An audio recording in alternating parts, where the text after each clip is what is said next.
ನಮಸ್ಕಾರ ವೀಕ್ಷಕರೇ, welcome to my channel. ನಾನು ನಿಮ್ಮ ಮಿಸ್ಟರ್ ಉದ್ಬೂರು. ವೀಕ್ಷಕರೇ, ಇವತ್ತಿನ ಈ ಒಂದು ವಿಡಿಯೋನಲ್ಲಿ ಭೀಮನ ಅಮಾವಾಸ್ಯೆಯ ವಿಶೇಷವಾದ ಈ ಒಂದು ದಿವಸದ ವ್ರತಾಚರಣೆಯ ಬಗ್ಗೆ ಮತ್ತು ಈ ದಿವಸದಂದು ಸರಗೂರು ತಾಲೂಕಿನಲ್ಲಿ ಕಂಡುಬರುವಂತಹ ಭೀಮೇಶ್ವರ ಬೆಟ್ಟದಲ್ಲಿ ನಡೆಯುವ ವಿಶೇಷ ಪೂಜೆ ಪುನಸ್ಕಾರ ಹಾಗೂ ಅಲಂಕಾರದಂತಹ ದೃಶ್ಯಗಳನ್ನ ಈ ಒಂದು ವಿಡಿಯೋನಲ್ಲಿ ತಿಳಿಯೋಣ.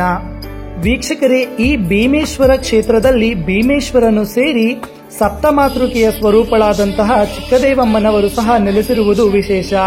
ಈ ದಿವಸ ವೀಕ್ಷಕರೇ, ಈ ಭೀಮೇಶ್ವರ ಬೆಟ್ಟದಲ್ಲಿ ಭೀಮನ ಅಮಾವಾಸ್ಯೆ ಎಂದು ನಡೆಯುವಂತಹ ವ್ರತ ವಿಶೇಷವಾಗಿ ಕಂಡುಬರುತ್ತದೆ. ಈ ಬೆಟ್ಟದಲ್ಲಿ ನೆಲೆಸಿರುವ ಭೀಮೇಶ್ವರನ ಸ್ಥಳ ಪುರಾಣದ ಪ್ರಕಾರ ಸ್ವಯಂ ಪಾರ್ವತೀ ದೇವಿಯು ಮೊದಲಿಗೆ ಈ ವ್ರತಾಚರಣೆಯನ್ನ ಪ್ರಾರಂಭಿಸುತ್ತಾರೆ. ಪಾರ್ವತಿಯು ಪರಮೇಶ್ವರನನ್ನ ಪಡೆಯುವ ಸಲುವಾಗಿ ತಪಸ್ಸನ್ನಾಚರಿಸಿ ಶಿವನು ಪ್ರತ್ಯಕ್ಷನಾದಾಗ ಶಿವನ ಪೂಜೆ ಮಾಡಿದ ದಿನವನ್ನ ಭೀಮನ ಅಮಾವಾಸ್ಯೆ ಎಂದು ಕೆಲವು ಕಥೆಗಳು ಹೇಳುತ್ತವೆ.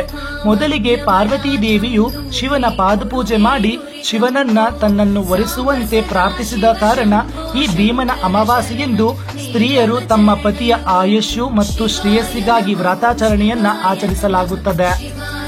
ಈ ದಿನ ವೀಕ್ಷಕರೇ, ಚಿಕ್ಕದೇವಮ್ಮನವರಿಗೆ ವಿಶೇಷವಾಗಿ ಮಂಗಳ ದ್ರವ್ಯಗಳನ್ನು ಸೇರಿ ಮುತ್ತು ರತ್ನದಂತಹ ವಿಶೇಷ ಅಲಂಕಾರಗಳನ್ನು ಸಹ ಮಾಡಲಾಗುತ್ತದೆ.